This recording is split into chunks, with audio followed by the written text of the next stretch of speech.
I couldn't wait to get back into the ranks of Black Men Building. I'm glad to be on this call. Even more happy to be passing it on over to Asa, our co-director, for an incredible conversation. Brother Kambale and Brother Eugene are organizers, are thought leaders, are strategists, and are lovers of our people. Whenever myself personally, and whenever the people with a big P have called, Eugene and Kambale have answered. And I just want you all to know how appreciative we are that you all are here to give us the information that we really need to make decisions, to engage in conversations, to develop strategy, really to just figure out what the hell is going on, right? Beyond what we're seeing on TV and not seeing on TV. So we're grateful to have both of you all on here and to be guided through this conversation with Brother Asa. We're 33 minutes in the call, and I think it's no better time to hand it on over to you all for our conversation about what is happening on the continent, its global context, and what does it mean for members and affiliates of Black Men Build around the world. All right, y'all. So let's hop into it. We really wanted to have this discussion about Niger and Africa and the African continent. And we wanted to link it to the struggle that's happening here in the United States with folks in the Black liberation struggle in the United States, because it's important for us that are doing the everyday organizing work to have an understanding of what's happening across the world. But it's even more important for folks in our community that come out and that follow Black Men Build and that are watching these things on CNN and getting all these Western narratives to really understand, how do I weed through some of the bullshit that's fed to us from Western media? How do I actually know which side to be on? What do I think about a coup? What is a coup always bad? Are the folks in Niger, what are they rising up for, right? So it's important for us to understand these things so that we can actually have a real analysis about what we should do moving forward here in the United States and how we should orient ourselves to what's happening over there. But before we get into that, I just really want y'all brothers to talk a little bit about the work that y'all do every day and the history of what you've been doing. So not currently just what you do now, but how'd you get into this form of work and your history as a freedom fighter for our people? And anybody can start. Kambale, you up late. Why don't you go first? I know. I mean, you ask a lot of questions. It's very humbling to see so many people on the call. We've met some of the people on the ground. I think if I have to speak about myself, I was born and raised in the Congo until I was 17. There was a war in my country in 1996 that started. As a young man, I didn't understand why that war started. Today, I'm very clear. It was a US-led war, an aggression of my country, where the US used proxy of the Congo, proxy of the US, specifically Rwanda and Uganda, to invade it. That forced me to become a refugee in the United States. So I spent quite a lot of time in the US as a refugee, but growing up in Greensboro, North Carolina. Went to A&T, and through that, I think through my passage at North Carolina A&T, there are certain things that I did not know about the Black experience that I got exposed when I was there. Coming as an immigrant, you do not understand the effect of the slavery in the United States, right? It's when you read about it in the books, even on the continent. Oh, some of our brothers and sisters were taken and growing cotton. They may sing some songs there, let my people go, and so on. But when I got to North Carolina and I met with organizers there from the Beloved Community Center, from the A&T campus, I just realized how terrible it was. Small example, across the street from A&T, the city of Greensboro was trying to put a dumping ground, and as students, we had to organize against the city. It's common sense, you don't do that, right? So that's what led me to start first understanding the struggle of my brothers and sisters in the United States.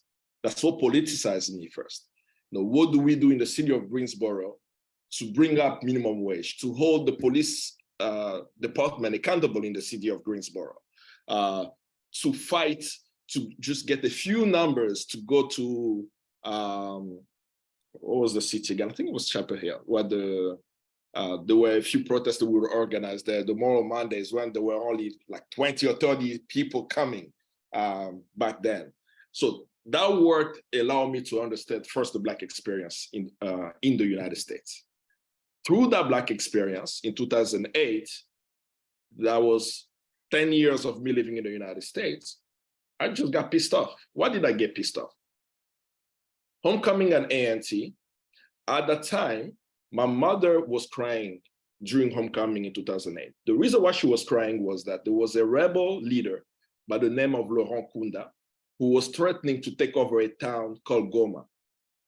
So I'm sitting in Greensboro, North Carolina, I'm wondering why 10 years later, my family members, my cousins, uncles, like extended families, are still facing the brunt of the war. And I start asking questions. The more questions I ask, the more I'm connected with different organizers. I left Greensboro, I moved to New York City, I lived in Chicago, I went to Atlanta. And as I was moving around the United States, I just realized that there is no difference. I mean, it's cliche, right? When we hear Malcolm X say, if you can understand Mississippi and Alabama, you can understand the Congo. It's really the reality, right? Because when someone would tell me they don't understand why you go to City Hall and they increase the budget of the police when they say there is violence, right? Everybody said, that doesn't make sense. Why don't you create recreational park? Because young people need to have an avenue to engage in space. So you know that you don't bring more police in the community when you hear more violence. Communities can engage themselves. That same situation, they've taken it to the international level. In the DRC, the more violence they have, what do? They send more troops. You look at Niger, right? They said they have the so-called jihadists. What do they bring? They bring the French military, they bring the US drone base, but the violence doesn't end. So the more I engage in this work, I realize that our battles, be it in the United States, be it in Europe, of oppressed people, is really the same. So it's not how we create those links, because at the end of the day, the struggle of us, Black people, brown people of the world, has always been we get the worst of the atrocities that exist, and it's in a silenced way, right? So that's what brought me there. And then I connected with people very humbly. I learned from most of the organizers in the United States. So what I've learned in the US is what I'm using on the continent to connect with people. And I'm sharing them my experience as a Congolese immigrant in the United States, back on the African continent. And then from here, I'm trying my best to also share that we will not have Niger if we didn't have the mobilization around Trayvon Martin. Those two things are connected. And even to go to the mobilization around George Floyd, that when we say, what is going on in Niger? We should always remember all of our struggles is increasingly calling for dignity, calling for respect, that now we all have to just connect the dots and connect. I think I'll stop there, and I can add more about affiliation if needed. But where I am now in the work, I'm a reflection of people I've met through my experience as a refugee, people who open, who share with me their stories, who train me, who have helped me get to where I am now in Ghana, and I'm based now in Accra, Ghana. Thank you, brother. Eugene. Yeah, well, thank you, Asa, and I appreciate everybody. I'm really honored to have the chance to be here, and as always, to be at least virtually alongside my brother Kambale. Fantastic opportunity to have this conversation. Yeah, so I'm coming to you from the Bronx, New York, but I'm originally from Charlottesville, Virginia. I've been thinking about how to answer the question, how did I get into this and where is it coming from? I guess, sometimes it's a question of DNA or maybe the charges that are planted and then what lights the fuse. I mean, I'm maybe one of the lucky few people in the United States. I mean, I come from a pretty radical family background, especially on my father's side, who worked with Malcolm X and others. So coming up, whether it really made an impact on me at the time or not, I mean, it obviously did later, but certainly, at the time it was surface level. Whether we're talking about Pan-Africanism, Palestine, North Korea, all whatever you can imagine that seems like is out there for Americans to really be about. My dad especially was just like really kind of ramming it home. So I always thought it was strange. I remember when we would go to sporting events, like everybody in my family is very into sports, but my dad would just be like dead set that you would never stand for the national anthem. And you would like never do anything sort of patriotic. And I remember being a little kid, you'd be embarrassed because you're the 60,000 people or whatever, and you're the two people who aren't standing for the national anthem. But now I can look back on it, and see the steadfastness of that. So anyway, I was sort of in that kind of percolating thing, but I would say that what maybe made me politically active at the end of the 90s, in a real way, and I really appreciate, I think it was Brother Gabe who came on and mentioned the comrade Mumia Abu Jamal, because the Millions for Mumia mobilization had a huge impact on me, because Virginia, at that time was basically vying with Florida and Texas every year to how many people they could execute. And the struggle of Mumia against the death penalty and everything else he represented in terms of opening the world to so many people was a powerful impact on me.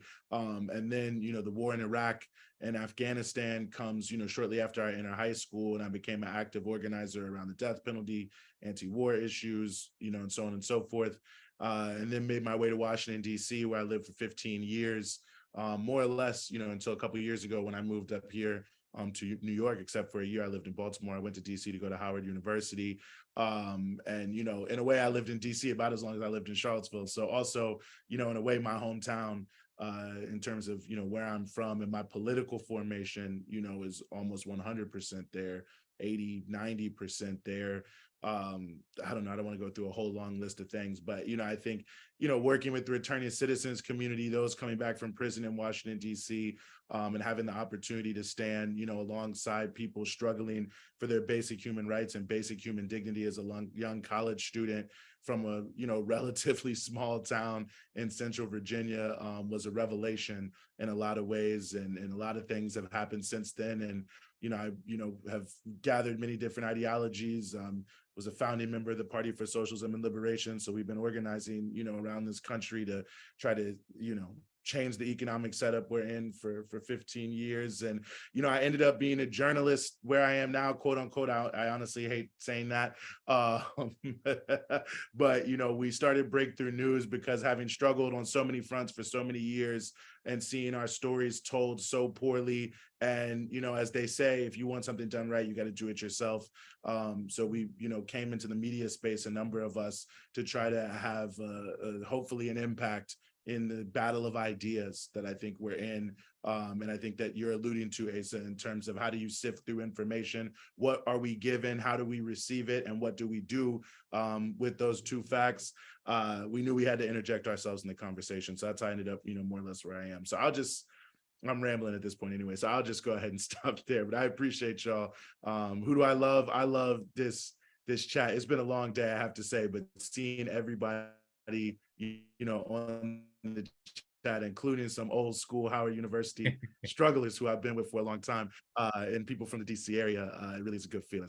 Yes, sir. Yes, sir. It's a big happy family here at BNB. Always family, always familial connections.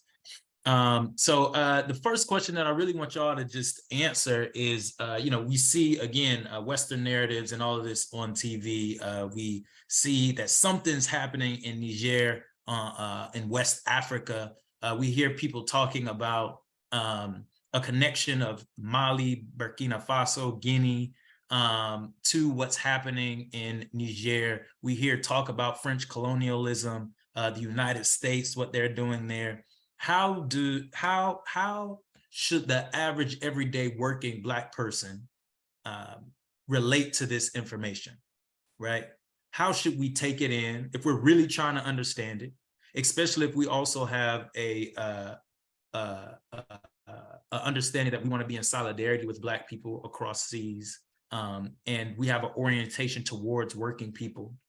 How should we take this information in? What's happening there? Give us an understanding of what's happening there. And I think something also that's really important is there's a lot of people they hear the word coup, but they don't understand what it is. So could you tell us what a coup is also, and how we should understand what that is? Can we hop to Kambale? Yeah, I think we should look back before even we look now, right? We should look back at a few years ago. I think I'm gonna pull up the year. There was this 4 American soldiers who were killed in Niger. And he made the news under Donald Trump. Yeah, he was, one of them was a young Black man. His name was Sergeant David Johnson. He was mutilated, unfortunately. But he was a young man from Chicago, right? And he was among those 4 American soldiers who were killed. When that story came out, I don't know if anybody remember this, right? Under Trump, there were 4 Americans who were killed in Niger. And then in the media, the discussion was about how Donald Trump, when he contacted the family of the young Black man, he was not compassionate. So the media diverted the discussion about how Donald Trump, was telling the mother that he knew what he was signing up for.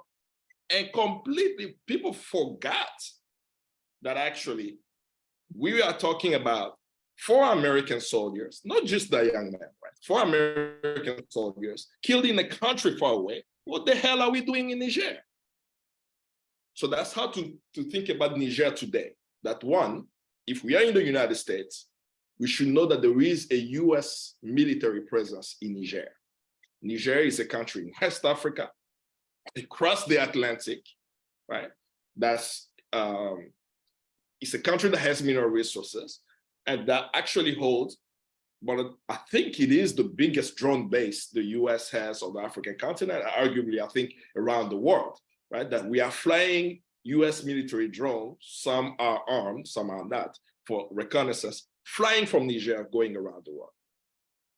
So the media in the United States, in its narrative, want us to focus on Niger from a US interest perspective.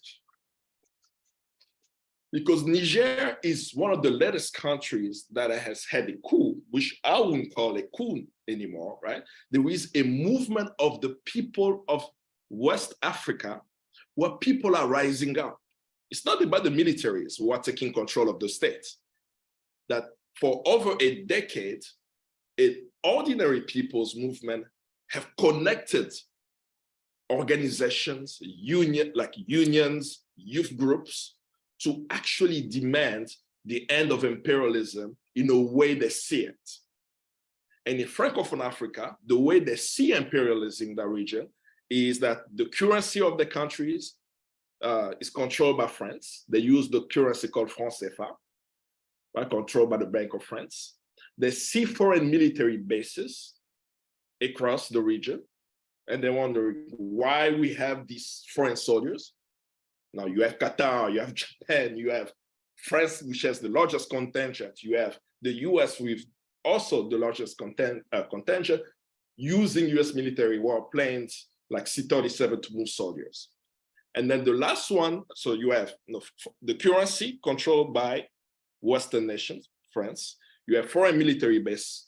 And the last one is that the people are not in control of the mineral resources. In the case of Niger, what is always discussed is that Niger has uranium. They have all the resources. Like for us in Ghana, the majority of the onions that we eat, so for agriculture, right? The onions that we eat comes from Niger. So all these sanctions that Niger is getting has caused actually an economic issue here in Ghana, that the cost of onions in Ghana has increased.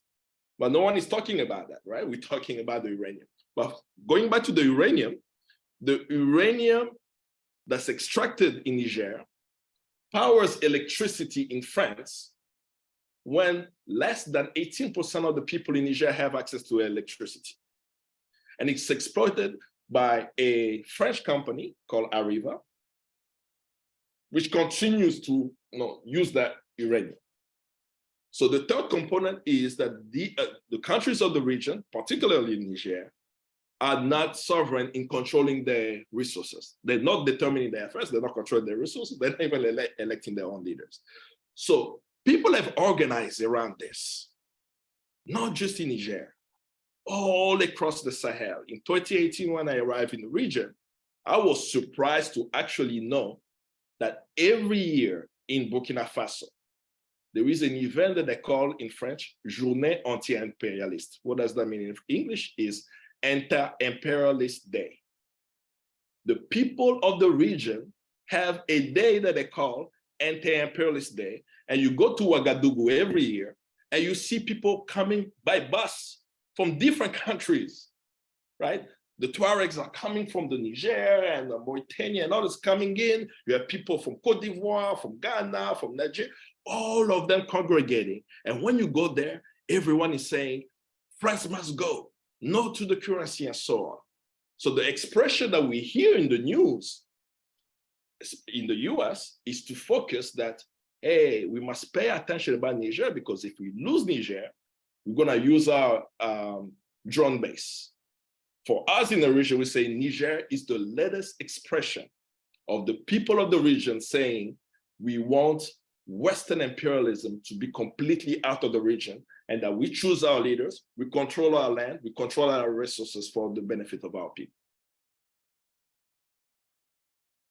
Man, thank you so much, brother. Thank you. Eugene.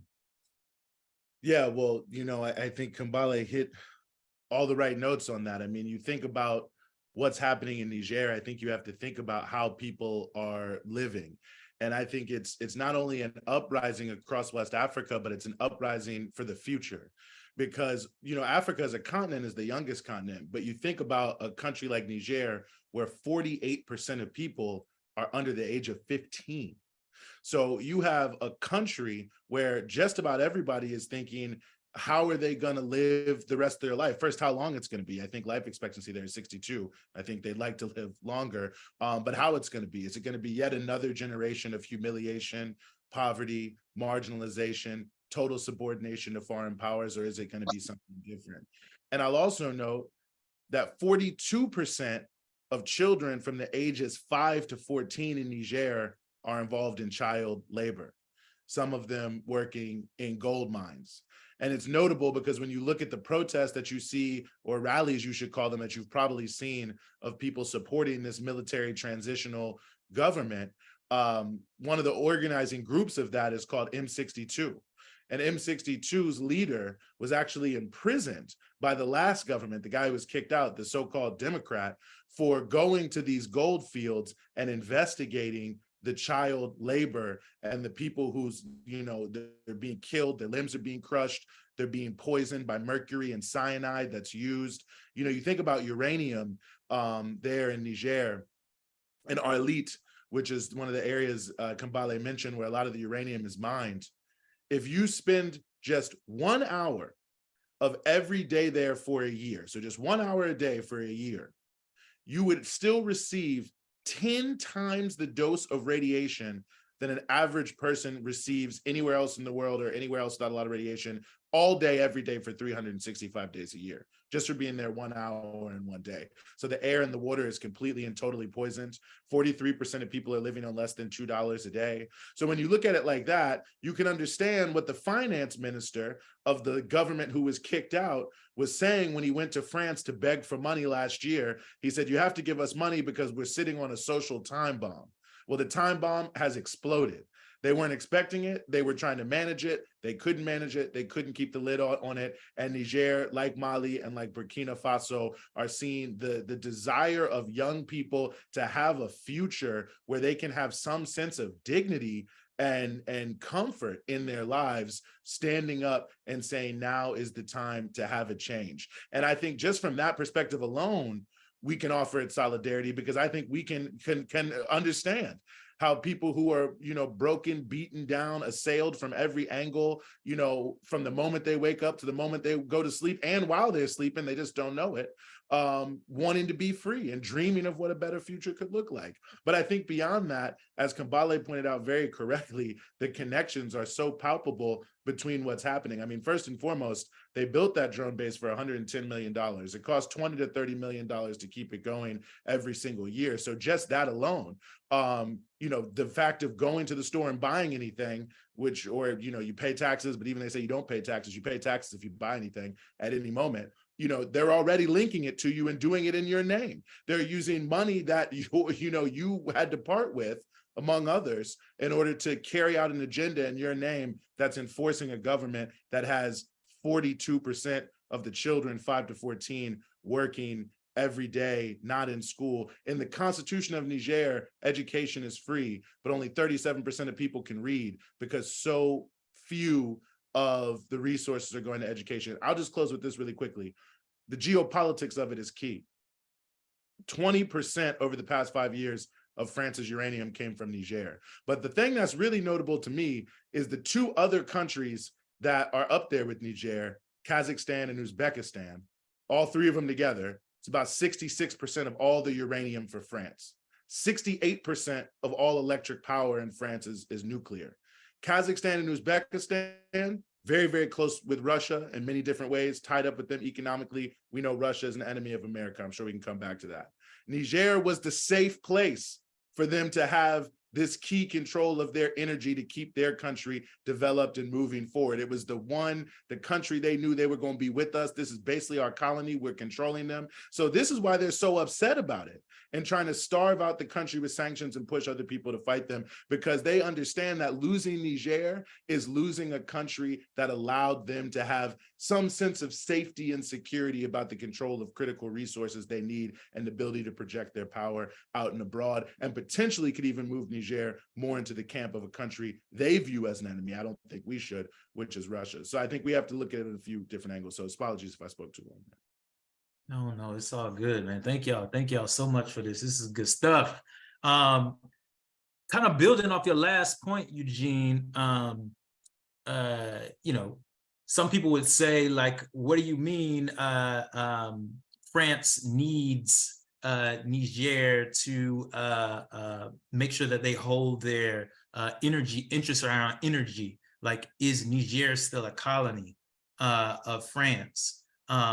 Technically, no, right? I think some of this needs to, I would like for us to talk just a little bit about some of the liberatory history of Africa, some of the African liberation movements that have happened in Africa, because we've seen the brother from Burkina Faso, when he went to Russia, the red beret that he was wearing and some of the diction and the ways that he was speaking sounding like the great ancestor Thomas Sankara. So we know that liberation movements happened in Africa and in these countries, right? Those things happened. They were able to throw off the yoke of their oppressors and their colonizers. But it seems like these relationships still remain, right? So what happened with the revolutionary movements in Africa that were able to throw off the yokes, and how did we get here where uranium mines, around 80 to 85% of these mines are still controlled by French companies, and Nigerians are only getting less than 20% of all the money that's coming from these mines that are on their land? How do these relationships remain? Can we go to Kambale first? I think sometimes we underestimate how brutal the system was to stop the liberation movement in some shape and form, right? They didn't stop it, but what they did to target leaders on the African continent and the movement, it wasn't as simple as, basic coup d'etats. I mean, Patrice Lumumba was chopped up into pieces, right? Captured, killed, cut into pieces, buried, and put his body in acid. when you read the book, The Assassination of Patrice Lumumba, the intro, the author is saying that the reason why they did that was to send a message to every African that if you ever dare to do something like, I'm paraphrasing, of course, what he said, if you ever try to become a Patrice Lumumba, this is what's going to happen to you. The coups against Lumumba, the assassination of Cabral, even though he was through, no, I don't know if I should call them comrades, some of the soldiers around, but the targeting of all the leaders was systematic. They financed the CIA, they infiltrated movements, they took Contempo at the international level to bring down the liberation movement on the African continent. So during that time, those who organized for the liberation movement, mostly communists, went underground, right? Most of them organized underground for decades. So whenever you're seeing in Sudan today, movements of people rising up, you may now realize that the Communist Party of Sudan has been beyond working on the ground to make sure that this happens. And that's the same thing whenever you're hearing Ibrahim Traoré. I've heard people like him, like hundreds of them in Burkina Faso, right? So when people are listening to him and say, oh, look at this young man, he's speaking like Thomas Sankara. There are Thomas Sankaras everywhere because people have been clear. But to get there, it took real serious grassroots work of people going every single day, talking to the young people and saying, you see the money that we have here called franc CFA? We don't control this money. This money is controlled by the Bank of France. How is it controlled? It means that our reserve of gold, our currency reserve is kept in France, and France determines the value of our currency matched to them. Is that fair? No. Then they go to the next step. Like they educated the people that from the young to the old, everyone is clear. That's why there is a resurgence, because the people stepped back, because the attack was so brutal, and reorganized, and now it's coming up, but I think it's coming up. I don't think I should say I think, because we see it happening, right? Globally, it is happening that young people are organized. Do you know how I felt to go to Ferguson and hearing people quoting the Communist Manifesto and have that on the t-shirt as Assata Shakur taught me? How I felt. No, it is our duty to fight for freedom. It is our duty to win.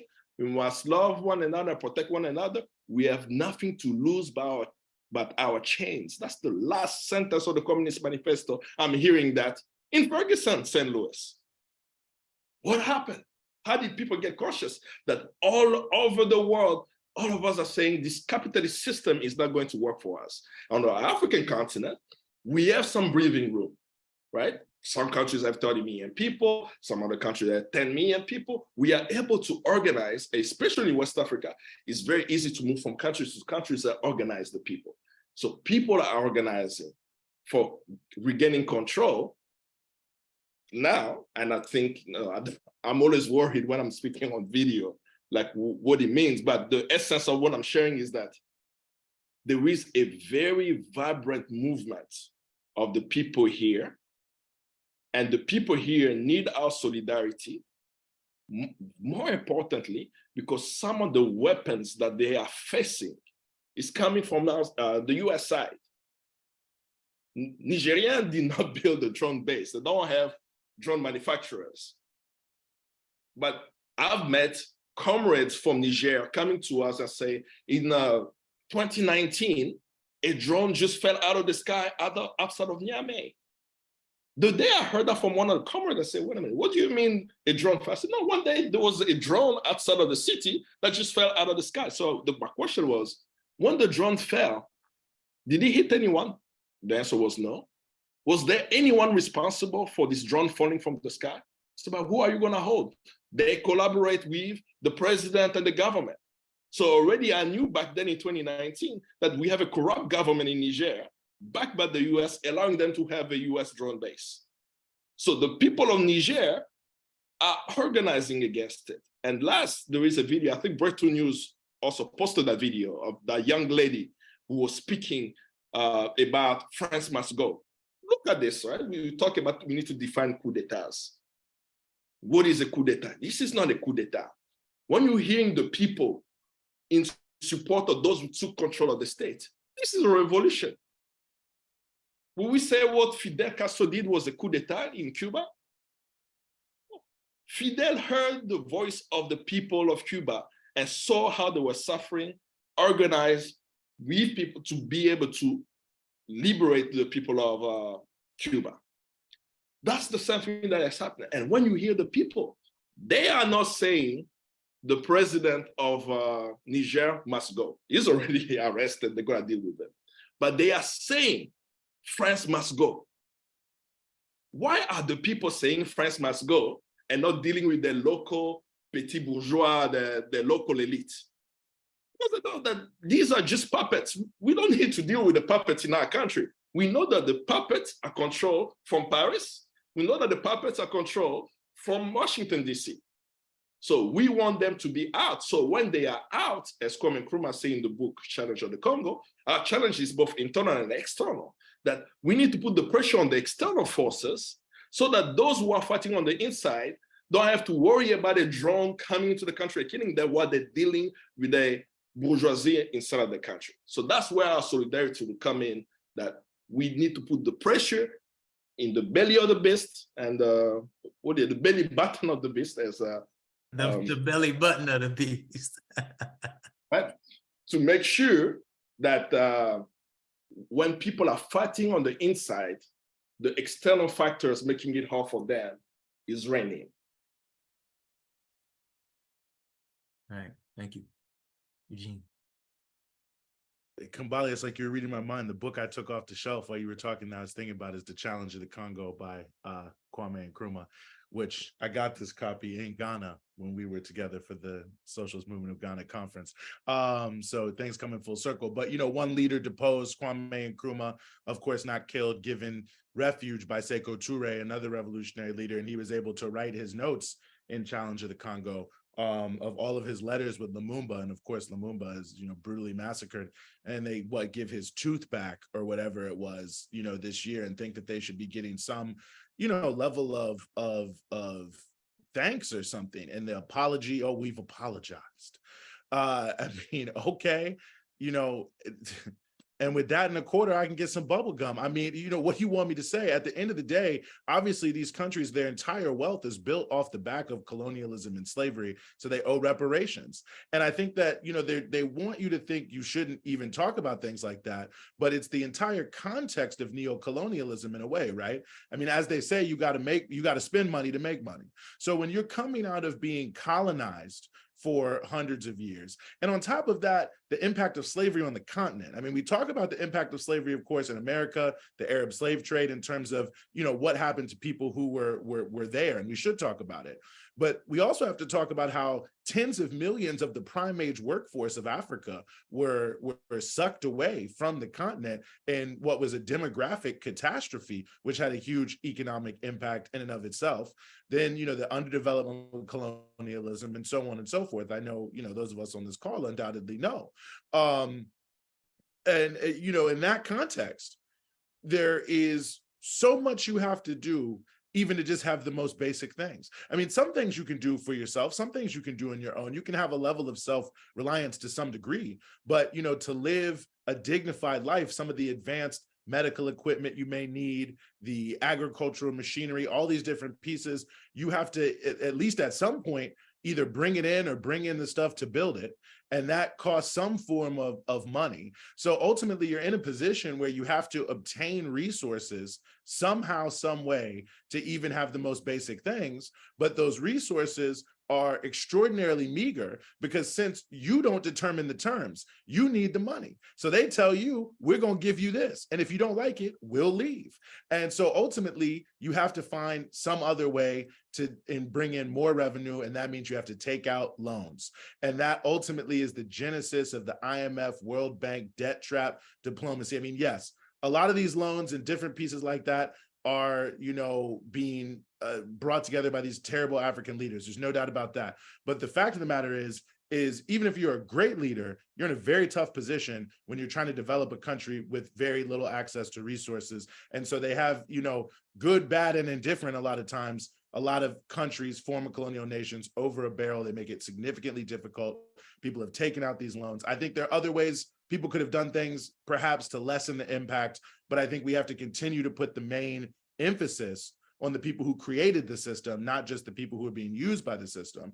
And that ultimately has been one of the things that has brought us to today, that has made it so difficult for African countries to come up. So that's the connection, because the anti-colonial movements coming out of World War II were pushing for a totally different approach of Pan-African unity, of global non-alignment and solidarity, rather than sort of a predatory neo-colonial reality. But of course, as we mentioned, they were defeated, they were jailed, they were deposed, and what was left over was a set of broken, defeated, opportunistic, and many times corrupt people who were willing to be used by the system to entrap them in this debt. But the impact of not having a sort of post-war end of colonialism settlement that included reparations is a huge factor to why we are here now. And the fact that the leadership moving in that direction was neutralized is a key fact to why we are here now. And I think, as you know, there are many internal critiques. We could have 18 calls of the nature of development in Africa, some of the successful experiments, some of the less successful ones. But at the end of the day, you're playing in a rigged game. You're playing where all the cards are already dealt against you, and the other side can see your hand every single time. So it's a very difficult circumstance. And without some basic reparatory justice, I don't think it can even be brought to any sense of equality and parity with the rest of the world. And African people and African descended people around the world deserve that. And I think we have to put that also at the center of our analysis of how we push back against neo-colonialism. All right, thank y'all, thank y'all. I feel like we should bust a couple either myths or explore some questions about things we hear about Africa in general, specifically coming from the United States. You know, the United States, every other day on Western media, specifically United States, you hear something about China or you hear something about Russia, right? And when we're talking about Niger and what's happening with movements in West Africa, they always throw in the nefarious Chinese or the nefarious Russians. I think it would be great if you all could tell us how does Russia and China factor into what's happening right here now in Niger and in general. What is Russia and China doing on the African continent, and what should we know about it so that when we are hearing these things, we can call bullshit or do a little bit deeper digging to understand what's happening, but dig with the right lens. You know, when we talk about Russia and China today, right, it makes me sometimes smile because we all forget Russia 1917 and China 1949. That we look at Russia and China as newcomers on the continent, like, oh, look at what they're doing, right? 1917 Russian Revolution inspired many people. My paraphrase is always, the biggest WikiLeaks took place when Lenin took control of Russia. And then let the whole world know what these European nations were doing on the African continent. We will know the content of the Act of Berlin and how Europe controlled lands on the African continent if it wasn't for Vladimir Lenin, right? Because that's really what he exposed. And I always, when I talk to young people, I say, why do they hate Lenin so much? Lenin let the people know that these Europeans control these lands, and look at all the documents I found in these stars, castles and so on. So that's one thing. And then going back down to Russia, I'm only speaking about like the revolutionary history. For China, 1949 was inspirational to see that people could organize against the gangsters, the landlords, to take control and transform the conditions of the people, and work from 1949 to now, to literally, not because the Chinese have said so, right? But because they themselves in the West are saying that China have eradicated extreme poverty. So this is a country of 1.4 billion people. They told us, not from the Chinese, right? The UN has that they say that they have eradicated extreme poverty in China, and Africa has about 1.2, 1.3 billion people, and we're saying that we are living in extreme poverty in some places. Common sense say, should we be talking to Chinese to find out how they did it? Because we've been dealing with the West, and trust me, they are not telling us how to eradicate poverty, because they themselves have not been able to do that. So that's I usually preface my explanation of Russia and China with that first, Russia and China's engagement on the African continent is not in the past few years or so because the US has beef with them now. Russia and China have inspired African revolutionary movements, and they've actually worked with Africans during the liberation movement by financing some of the liberation movement, by training them, by being with them as we were actually coming out of colonialism and gaining independence. Today, China's engagement on the African continent has been multifold. What is mostly focused on is mineral exploitation, some of the minings. The Chinese are coming. I think Eugene just explained how African countries are cash-strapped because of its historical background. So you need to develop, you don't have the money. What do? China says, well, I know that I need lithium and have expertise, right? So I'm going to speak for the case of the Congo, the deal that China has with DRC. I say, you have cobalt, we need the cobalt, you don't have the money, I have the expertise. I will provide you with $6 billion worth of infrastructure, but you, the Congo, and us, the Chinese, we're going to start a joint project for $3 billion to exploit cobalt, and the profits or the proceeds of that joint project will pay off for the $6 billion project that I gave you as a loan. Which means what concretely? Because I threw some numbers there, right? It simply means China is saying, you have the minerals, I have the skills, we're going to collaborate, and at the end of it, you are not paying me, and I'm not paying you, and there is no debt.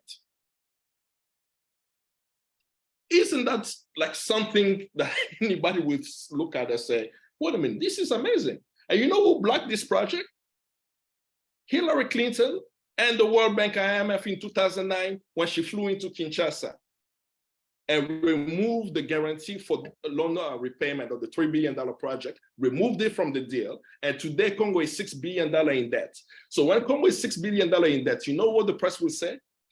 Look at how the Chinese people are actually exploiting the Congolese. That's not the Chinese, that's the World Bank and IMF who actually blackmailed the Congolese government. So China's engagement has been, they know that the African continent have something that they need, right? They also know that they have some skills, and they're coming to the Africans on the table and saying, this is what we are going to offer. And the Africans are saying, this is what we need, and we work together. Russia today is not Russia of Lenin, right? It's a nationalist country, but Russia has also interest.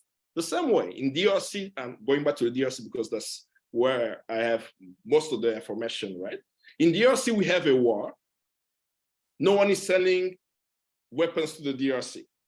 Russia sent 2 warplanes, and last year, that these 2 warplanes that Russia sold to the DRC were able to contain a rebel militia.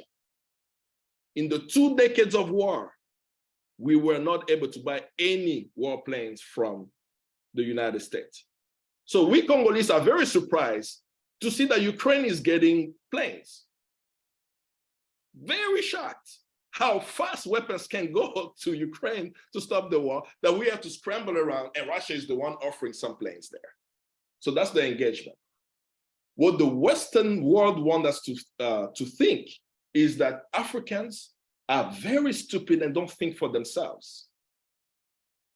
That someone can come to the table and make an offer that doesn't work for our people and not be able to tell what is good and what is not. There are deals that are problematic. There are deals because they are signed by our compradors in our countries, sometimes are benefiting the elite of the country. So we still have a class issue when we're talking about the states running, but it is not comparable from the Congo perspective, as I always say, to the over 6 million Congolese who have died, to get access to the content that is used in your cell phones, and that the US has watched for 2 decades, letting us die like flies and don't do anything about it. That's a completely different engagement than looking at what Russia and China is actually doing on the continent. Thank you, Kambale. Eugene, can you answer that and talk a little? We got some questions in the chat about ECOWAS and ECOWAS in general. So if you could talk a little bit about that as you answer. Yeah, absolutely. You know, I think it's always notable, and you know, maybe this is a theme that's running through the entire conversation, you know, how much there is a distortion about what's going on in Africa in most of the news that we read and we have access to. And I'll just say parenthetically, you know, I think the best, you know, antidote or cure to social media curated short whatever, you know, is books. I mean, there's no real way to navigate the news without background information. The whole reason it's easy to have disinformation is they're assuming people will not be well informed, you know, or at least somewhat informed on many different issues. So I always say, when you watch something, whatever interests you, go look for a book on it and try to read it. You know, I mean, there's every book you read, your list gets longer. But I think creating our general background knowledge on Africa is huge in order to build the knowledge base to take this onslaught.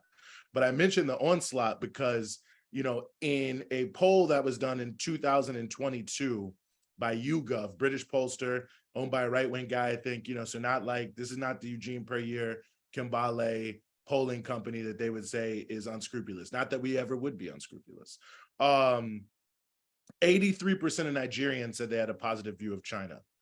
82% of Kenyans said they had a positive view of China. 61% of South Africans. And you can look on Afrobarometer, which I saw was mentioned in the chat. You could say, I mean, you know, it's just a very interesting fact to me that, you know, the vast majority of African people seem to have views whenever they're polled that are deeply at odds with this idea that there's some, you know, major hatred for China, or it's a new colonialism or whatever.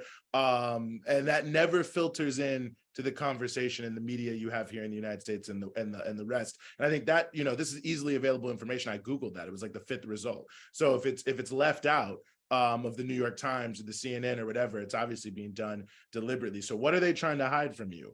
They're trying to hide from you what you know to be true, because I think we, you know, here probably all agree that Africans are not stupid or ignorant.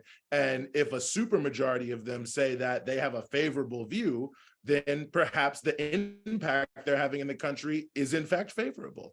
At least I would think that that would be your first impression. And I think the same thing when you see these Russian flags at the demonstrations and, you know, they're having the Russian flags. Well, perhaps they see something to appreciate in Russia's presence in the world. And again, I would say in a country like Niger, where, you know, half the children are working, many of them in some of the most deadliest, dangerous conditions on the planet Earth, and half the country is living on less than $2 a day, where nearly 5 million people are completely dependent on humanitarian assistance, that if perhaps looking at the things around them and saying, well, before they told us to have French and American flags, you know, to welcome in the Westerners, and I'm looking around and this is what we got, and they're saying Russia is the worst thing ever and they're the absolute worst country. Well, to me, it's logical that you would then think, well, okay, well, maybe let's work with them, because look what we got working with these other people. And so, you know, sometimes this is why they don't want you to really see this in a big way, because I don't think it's that hard to put together when you have the right information. But I think that really speaks so much to how we view Russia and China. And I think this issue of ECOWAS is very deeply related to this, like what their role is basically. You know, the natural gas pipeline I saw, you know, was mentioned, for instance, it's supposed to go through from Nigeria through Niger up through probably Algeria and into Europe. And because obviously of the sanctions on Russia, where most of the gas is coming from Europe prior to this, you know, now the African gas fields and oil fields are like, you know, they got to get in there even more than before, because they're trying to replace everything that they didn't lost from Russia, that they chose to give up. And so you look at something like that. Why would that factor into this? Well, I think it would factor into it because when you look at these, the countries that are consuming it and whose companies are the main actors in these oil pipeline exploitations, they're thinking, okay, long pipeline, a lot of potential risks, a lot of power for the countries who it passes through over us. If you control how you power your homes, your factories, heat your homes, all those things, a lot of influence. So we don't want necessarily somebody over top of that who we can't trust, who isn't reliable. And perhaps we could work with this new government in Niger. Maybe we could. But at the same time, what if they feel we're not giving them a good enough deal and they cut off our gas? We'd rather have someone like the Bazoum government they had before that'll basically just give it up to them on a platter. I mean, you look at the type of deals they're cutting with these companies. I mean, it's shameful how they're just giving this stuff away, all the money, billions of dollars to these other companies, but it's great for, the Europes, the Americas of the world. And you look at the role that ECOWAS governments are playing, they're playing primarily that role of maintaining that reliable status quo kind of reality that you can trust that the minerals and the wealth you're extracting will generally be safe from the anger of the masses because they'll insulate you. And you can hear it from the ECOWAS leaders themselves. I mean, they're saying, well, we have to invade Niger because if this succeeds, who could be next?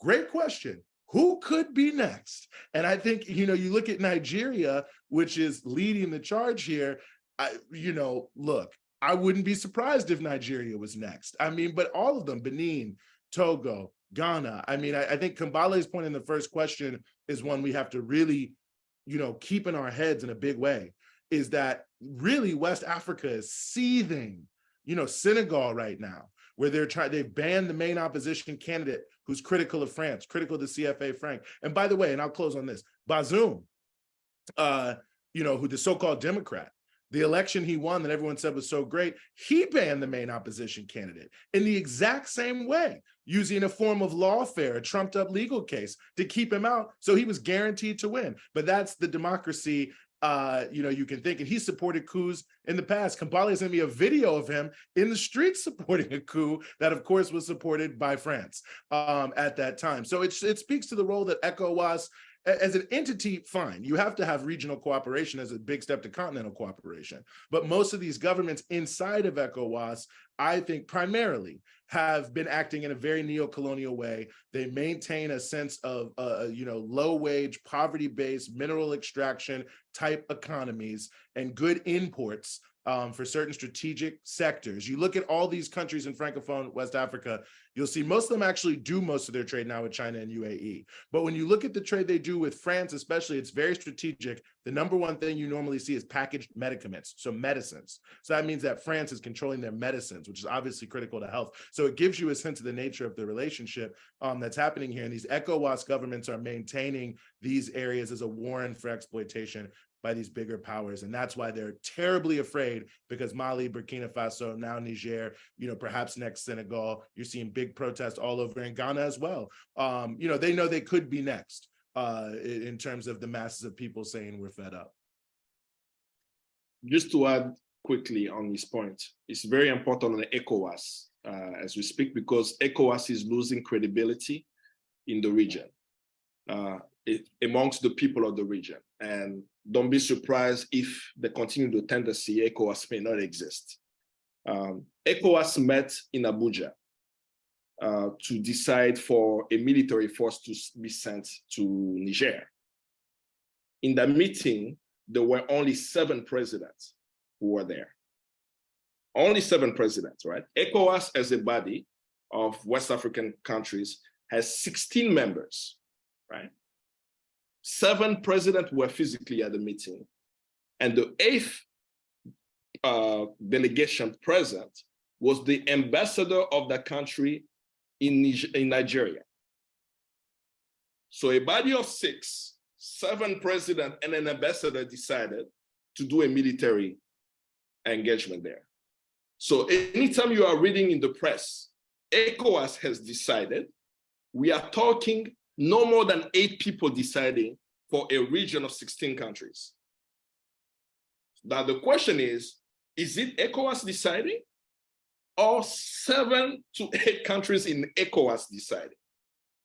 And in those 7 to 8 countries, you should remove Ghana. So you now have maybe 6 to 7, right?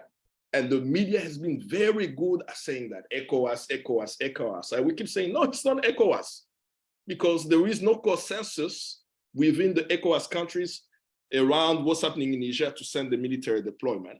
And that is why also, and I don't know if some of you saw in the press that on Monday, 2 French jets were stopped flying over Algeria on its way to Niger.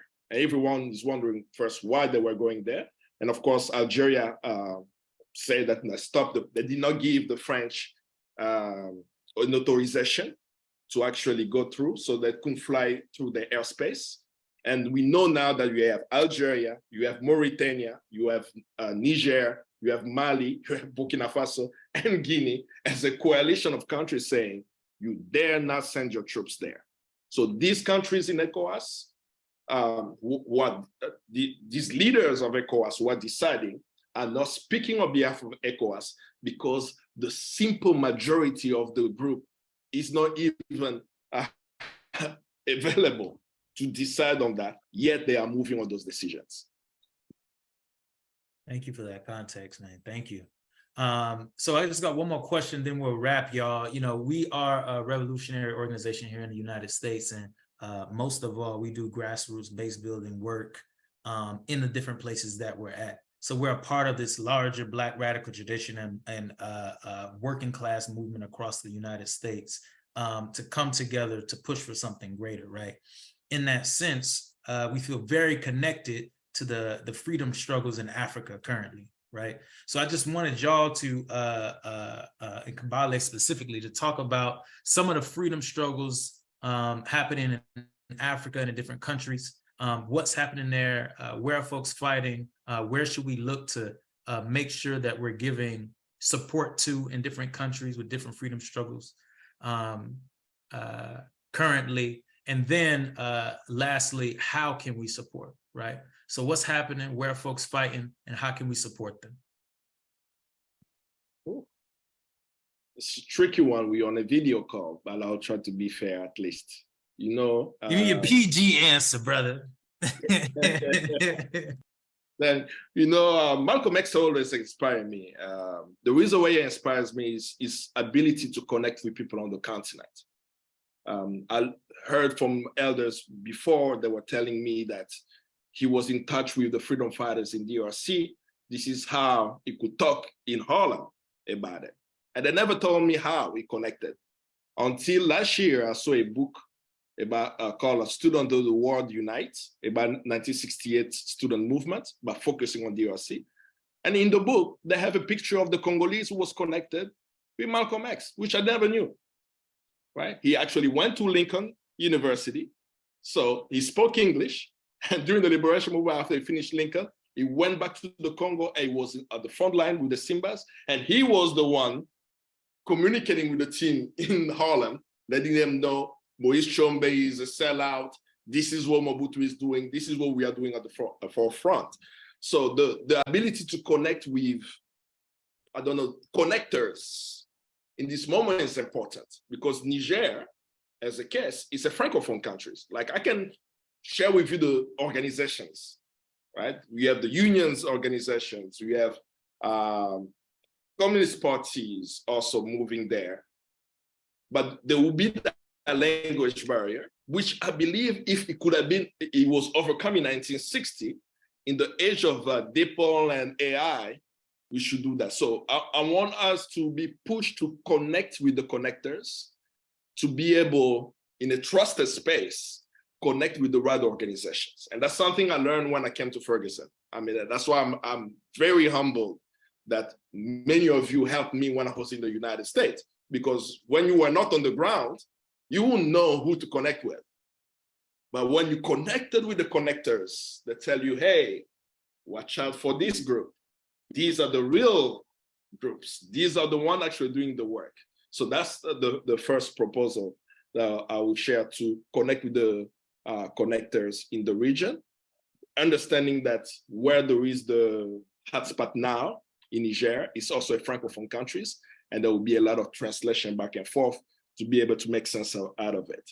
But I've seen, I don't want to give the shout out, but I mean, Eugene, you all have done a great work to get the content from Niger into the media, right? And you are able to package it and getting, I don't know how you're all doing the translations, don't give your secret out, but I'm seeing the subtitles perfect of actually people on the ground there. So that's that. I am in Ghana. I work with the Socialist Movement of Ghana. So I'm a cadre of the organization. We are trying to bring our struggle inside of Ghana and the region in the best of our ability. And the Socialist Movement of Ghana is reachable online, directly, and so on. We have a television station in Ghana called Pan-African Television. We try to provide the content of the region on that station. We have a social media presence, and we are in 46 African countries on satellite. So many African countries are able to watch us whenever. And another shout out, Eugene was there this morning because they had a piece on BRICS, right? They did an analysis on BRICS, and we took that content and brought it to our viewers to be able to understand our analysis. I think that's what I can share, but I'm assuming these are the last comments, right? I took a note that I think it would be important to share in the last comments. And I hope that all of us beyond this call will continue to connect. When we started, Phil said that our present is a product of our past. And I don't know why when he said that, it stuck in my head. And as soon as he said it, brought me up to something that every time, or most of the time when I connect with him, especially when I'm in Miami, I always talk about Trayvon Martin. Because when I talk about Trayvon Martin, it concerns the Act of Berlin. And what's happening in Niger now is also tied to the Act of Berlin. So when I'm talking about the Act of Berlin, I'm talking about the Berlin Conference of 1885 that effectively carved up the African continent, giving some countries to European nations and the Congo to King Leopold. If you open up the text of the Act of Berlin, there are two countries mentioned in it, Niger and Congo. So I have the text there, and I'll read the article about Niger. So in the Act of Berlin, on Article 5, it says, concerning the Niger River, right? No power which exercises or shall exercise sovereign rights in the above-mentioned region shall be allowed to grant therein a monopoly or favor of any kind of matters of trade. Foreigners, without distinction, shall enjoy protection of their persons and property, as well as the right of acquiring and transferring movable and immovable possession, and national rights and treatment in the exercise of the profession. What does that mean? Big English. The Act of Berlin that carved up the African continent that speak about Niger and Congo, they are saying back then in 1885 that anybody, foreigners who were treated to this Act of Berlin could come to Niger and take whatever they want. And surprisingly, of course, I hope I'm not going to be censored for it, we use the term nigger for Niger. The connection of where we are coming from the Niger River, of people and the slave trade, of people coming here. So as soon as I saw people on the US side start asking me about what's happening in Niger, I'm saying, those are your brothers and sisters. You call yourself niggers every day. You don't know where that word is coming from. The real niggers are standing up. And they're saying, I'm sorry, fuck France, get out of here, shut down the US drone base. We want our leaders. But the movement comes from where? It's all connected. That's why I wanted to bring that up and say, wait a minute. This agitation happening is bringing our attention. We should know that we are the ones agitating. And that spirit come for Trayvon Martin. I keep talking about it because he was killed on February 26, 2012, the same date they signed the Act of Berlin, February 26, 1885. That the injustice that took place in 1885 to carve up the African continent keeps moving us to say we're gonna be free from Miami to the continent. As we say, we don't say it as a theory. None of us are free until all of us are free.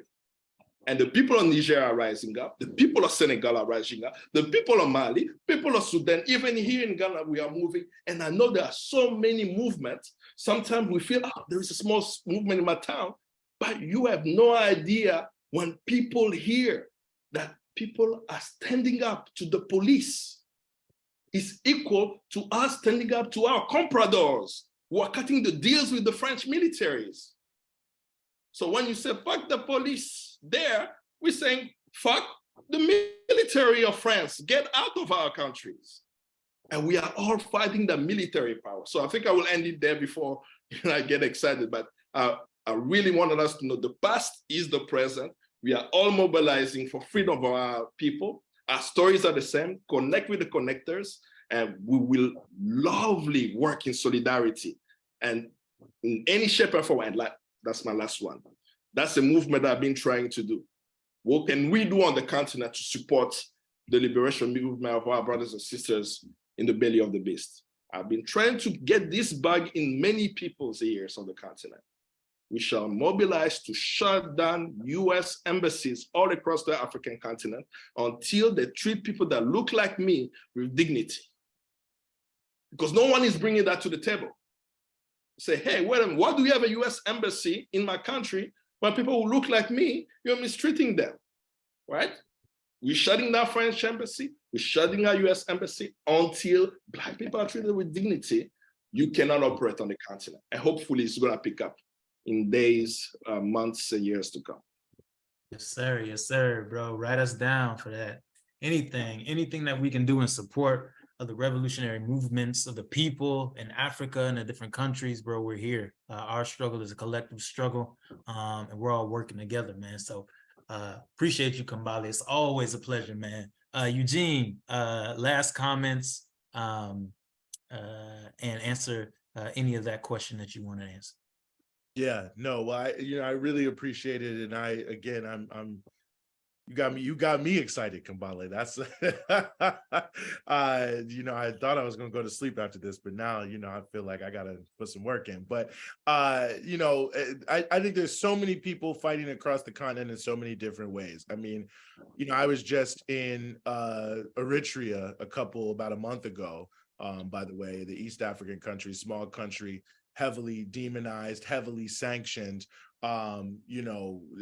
sanctioned in the worst possible ways, really, but a higher life expectancy than Kenya, actually the highest in its whole region, the second lowest child mortality, one of the highest literacy rates in, the sub-Saharan Africa. I won't go on and on. I'll actually drop an article I wrote about my trip in the chat, but I just say that to note that I think that there are so many pieces happening at the grassroots level, very few at the state level. So that's why I wanted to mention that one as well, because I think that as we start to see, anti-colonial, anti-neocolonial movements start to assume new positions of power, we need to look at how it has been done, but how, some people are trying to do it. They don't take IMF, World Bank loans there in Eritrea. They demand at least 50% of all mineral wealth. Sometimes they end up as much as 70%. And yes, people are still there and still coming to mine. You just have to have sometimes the will and the backbone. But, I think, the Socialist Party of Zambia right now is under a huge amount of attack. Their president, Fred Membe, was jailed, thankfully released. But why are they under attack? Because the United States is trying to turn Zambia into this regime change hub. And I think that's something we have to pay close attention to, there in a major way. So, we could say so much about all the things that are going on, and Pan-African TV is doing fantastic work. We do what we can do at Breakthrough News. peoplesdispatch.org, where Kambale also sometimes offers written commentary, is covering a lot of movements on the ground, including some of the best coverage, I'd say, on Sudan, which is also a deeply misunderstood African issue. So I'll just, maybe leave that point there to say that we'll just have to continue to, as Kambale said, connect the connectors and lift people up, and do what we can to break the language barrier, to unite the diaspora.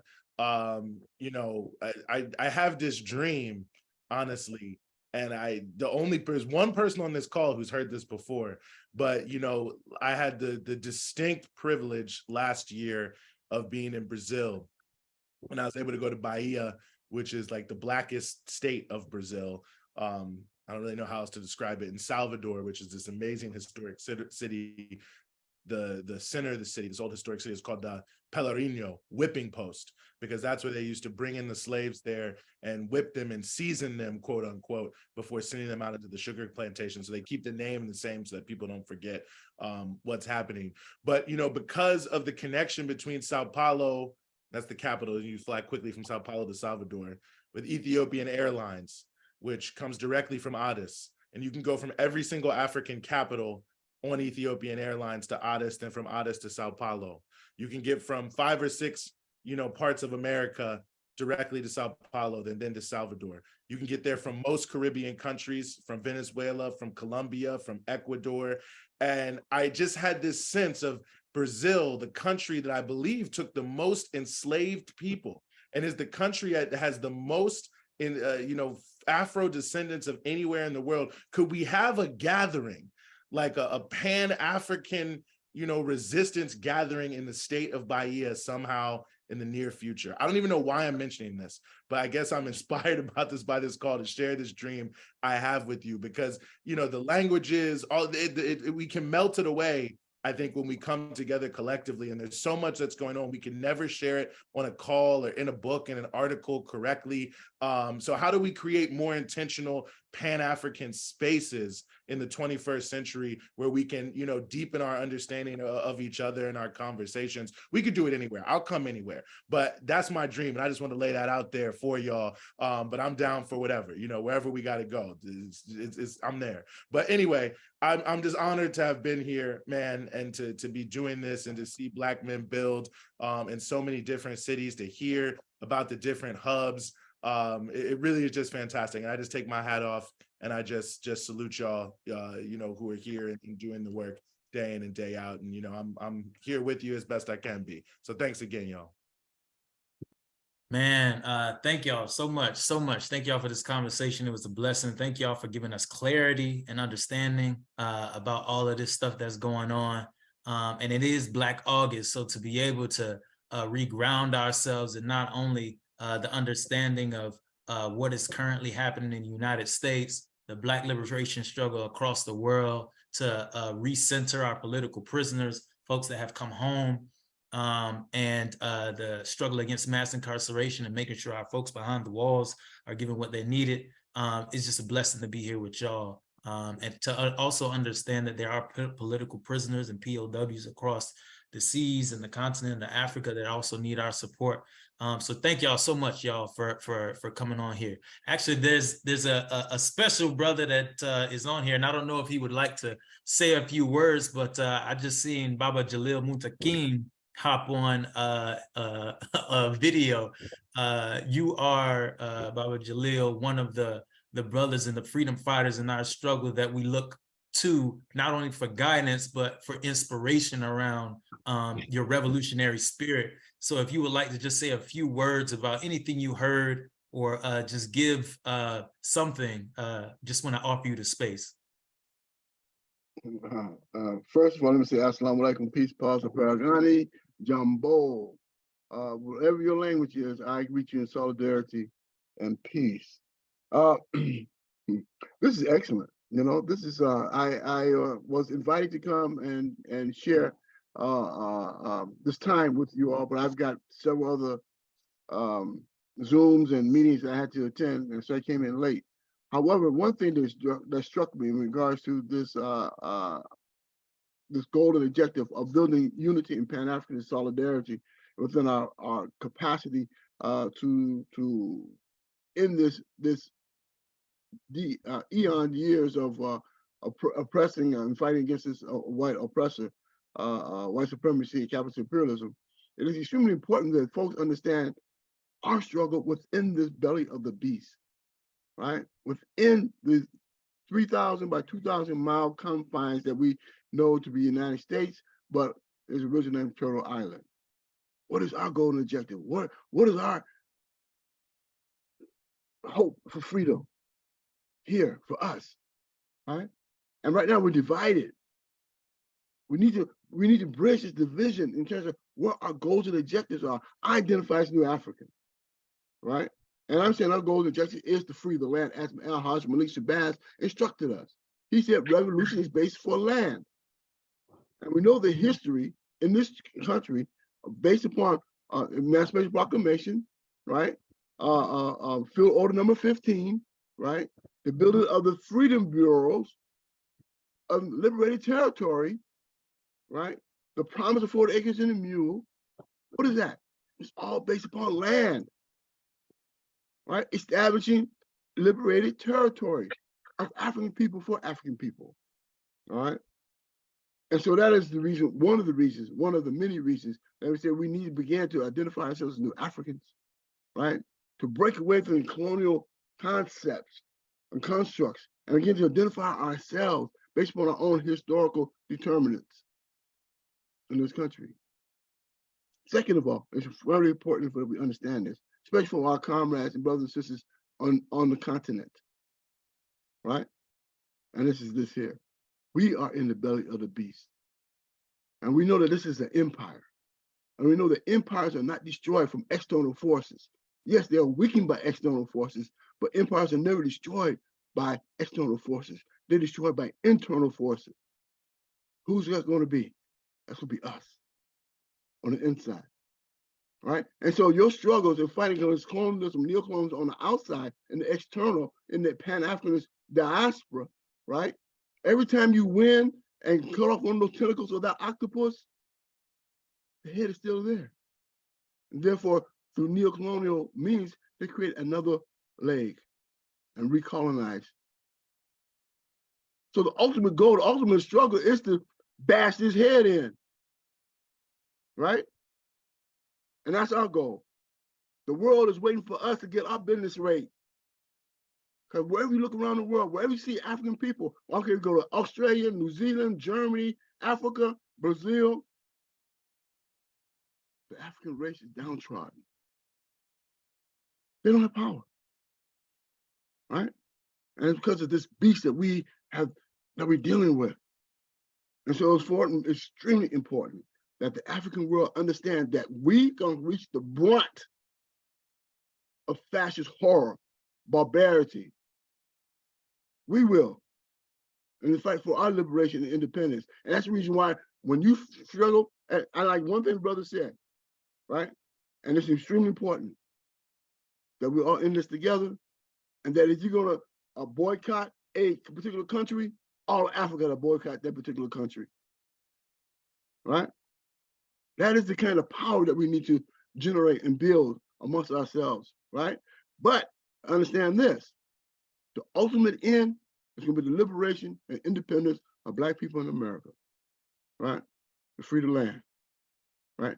So I say to you all, and that understanding that this octopus, this empire, yes, we're gonna support you fighting off and cutting off them tentacles, right? But we also need your support and deal with the internal monster of this beast, right? We need it, because they're engaging in genocide against us right now. Genocide. The international jurors has found the United States guilty of genocide against Black, brown, and indigenous people. By international, esteemed body international jurors, and it's silent, it's quiet. No one's saying anything about it. We are suffering conditions of genocide based upon 5 charges that they found guilty of, right? Mass incarceration. We know the numbers of people that we have in these institutions, which is a slave system by law. 13th Amendment informs us that the penal system is a slave system, that prisoners are slaves of the state by law. That's not what Jalil says. That's what the law says. Right? And because we're ignorant of the law, we don't know that our children are being sent into a slave system. I did nearly 50 years in that system. I know how the system is. How do you continue to dehumanize, degrade, and demean your very existence? Why? Because they know, the authorities know the law. So they know who they have in their charge, considered by the law, are slaves, and they treat them like that, as such, right? Next charge is what? Environmental racism. Environmental racism. We are the people that have the greatest degree of asthma, diabetes, heart disease, right? kidney disease, all the ailments that's a result of environmental racism, that we live in towns and areas where there's pollution. We know what happened in Michigan. We know what happened in Katrina and various other parts of the country where we are corralled by way of redlining, that we have to live in certain districts, certain areas, which you have been at one point in time industrialized industries there. Polluted territory, polluted water, polluted air. So the next one that they found guilty of is health inequity. Why is it that white people live twice as long as black people in this country? Why? Are we supposed to be given the same level of health care and self-treatment? No, because environmental racism created conditions that it weakens our health, so that when we go to the hospitals, which don't want to treat us in the first place, well, deaf hospitals, don't want to treat us in the first place, white people live longer than we do. Twice as long. Right? Fourth, the existence of political prisoners. The United States refused to recognize dissent in this country. Because to recognize political prisoners is to recognize where they come from, their movements and struggles. To recognize there's dissent in this country. Right? That the people are resisting and fighting back. They don't want to make that known to the world. That we have political prisoners. Yeah, we have political prisoners. And lastly, the mass shootings of our people, right? State-sponsored terrorism. And we know they're killing us every day. Black, brown, indigenous people. Some of them we hear about, majority we do not. And we look at all 5 of those charges, but they have been found guilty of genocide. Accumulatively, they're tantamount to, in fact, genocide. Our population has not grown in the last 50 years. Our population has grown from 11 to 15% of the population of the country. Every other ethnic group is growing in this country except for us. That's the reality. That's genocide. Come on, people. We're suffering genocide. As you well know, about 10 years ago, the big word was the black man was an endangered species. Y'all heard that. How do we become endangered? By what forces, by what mechanisms do we become endangered? Yeah. Right? They're tearing up our families. Tearing the family, tearing up the community. What's the policy to of the family? The welfare program that says that if a woman is receiving welfare, she can't have a man in the house. And then they don't give us no jobs. So what's gonna happen? You break up the family. Break up the family, break up the community. Come on, it's policies. It's deliberate. It's intentional. It's genocidal. And we got to move ourselves from genocide. We got to move ourselves from harm. That's the goal and objective of our struggles. Right? And it's important that the Pan-African community understand those dynamics, right? And express them as our great Marcus Garvey, the greatest organizer we know in our contemporary time, right? And his idea, although was for return to Africa, but it's about nationhood. About nationhood. And so we need to establish this idea of who we are as a people, right? Begin to start focusing on the goals and objectives of liberation, real liberation, independence, right?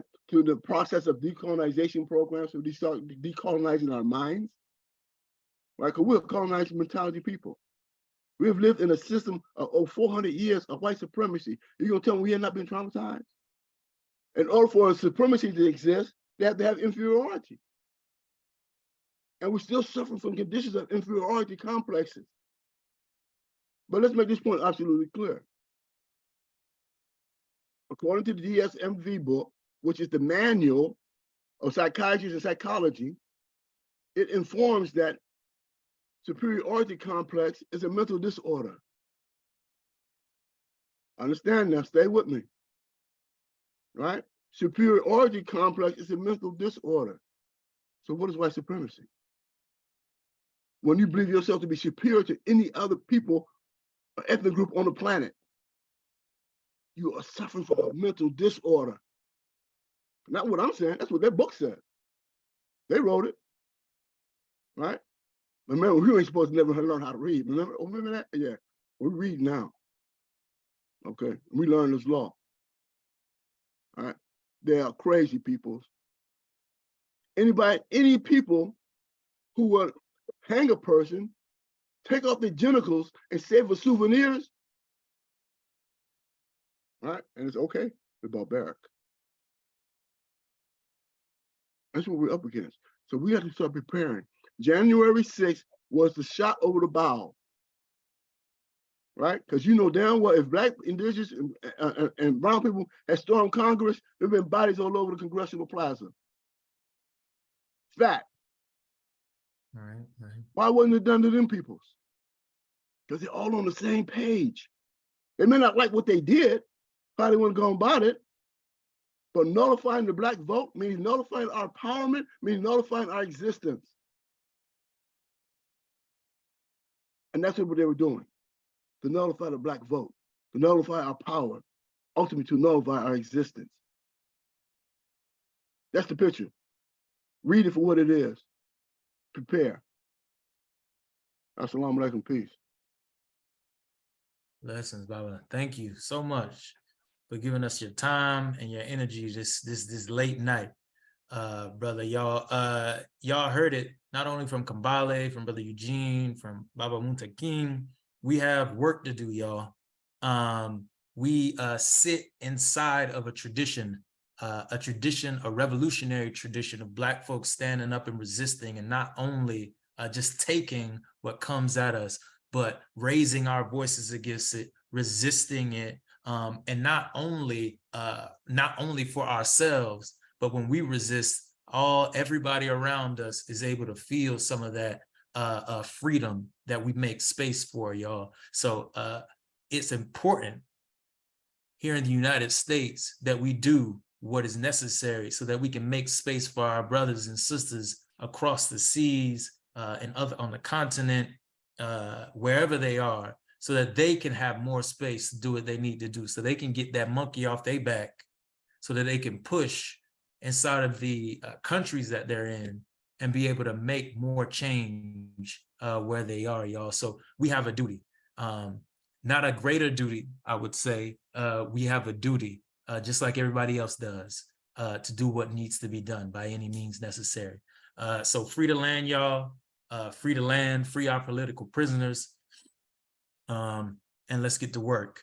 I'll just end this by saying, y'all, it is Black August. So if y'all want to, shout out to everybody fasting, shout out to everybody reading, studying, fighting, and continuing to hold strong during Black August. If y'all want to join Black August with Black Men Build, just log on, get connected through our Instagrams, through all of the places that we're at. You can get connected through our Discord and join our virtual community so that you can be daily going through Black August with us. We are reading Ready for Revolution right now, the autobiography of Brother Kwame Ture on Thursday nights. And on Tuesday nights, we're also reading All About Love by Bell Hooks from the New York chapter. If you also want to get involved with Black August with us, you can study, fast, fight, train too, just at home. You can get one of our numbers. You can hit up good brother Roberto Rickards and Keedron Franklin, fill out our field interest forms to get more involved in the organization. As you can see, we like to take our commitment seriously to our people, and we want to prove that through our actions and the things that we do. So please join our Discord, fill out our field interest form if you want to get more organized with us. And also, if you have any money, any extra money, or if you want to commit some of your money to Black Men Build and the work that we're doing, please donate to the organization. It takes a lot of money, y'all, to keep these things moving, a lot of resources. And we love every single one of y'all for any dollars that y'all give towards that movement. It helps us not only pay staff, but also pay for all of the programs we're running. Black Men Build not only is a political organization that does political education, but we do what a lot of other organizations currently don't believe that you're supposed to be doing. We also serve the people. So we not only campaign and fight, but we serve the people every day, whether that be through clothing programs, food programs, mentorship programs, our men's circles where we do men's work and focus on healing and the transforming of ourselves and our bodies. We do service work as an important part of creating revolution in the United States, and all of those things need some resources to function. So please give whatever you can, y'all. I'm gonna wrap it up there, y'all, but appreciate y'all so much for hopping on this call. We had over 100 folks here tonight for this very long call. We went like 30 minutes extra past the time, but Brother Kambale and Brother Eugene were speaking truth to power, and then we had Baba Muntaqim come in and drop the mic. So everything was just going as it was supposed to. So I hope y'all have a blessed night, and y'all be safe out there. And I'll end it with what good brother Fred Hampton would say. Peace to you if you're willing to fight for it. Y'all be blessed.